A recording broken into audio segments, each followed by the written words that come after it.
Guys કેમ છો? તો આજ મેં મારી વાડીમાં ઝાડો વાવવાનું કામ કરી દીધું શરૂ, કેમ કે હમણાંથી વરસાદ આવે પહેલાં તમે શોર્ટમાં જોઈ જાઓ અને પછી હું તમને બતાવું આગળ અને સંભળાવું બધું.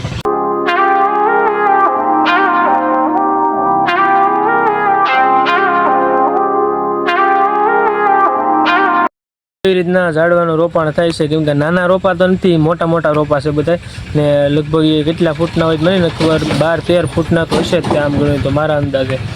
તો 2-3 વાર અમારે વરસાદ થઈ ગયો છે સારો અને બધું ભીનું ભીનું કરી નાખ્યું. મેં કીધું ચોમાસાનું ઋતુ છે તો આપણે ઝાડવા વાવી દઈએ, જેથી કરીને આપણે 2-3 ઝાડવા વાવી વાડીએ તો સારું પડે. હું તો કહું ચોમાસાના ઋતુમાં તમારે પણ 1 થી 2 રોપા ઘર કે વાડીનો શો આવે એવી રીતના વાવવા જોવે.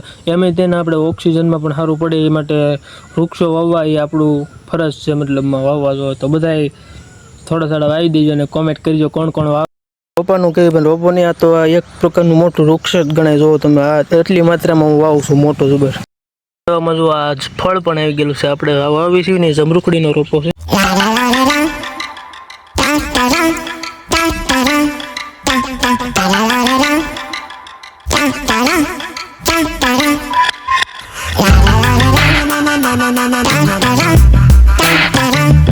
ગાઈસ આપણે ઝાડવા વાવીને કરી દીધા તૈયાર. જોવા આજે ઉપર બતાવી છે ને, આ બધા ઝાડવા વાવી દીધા.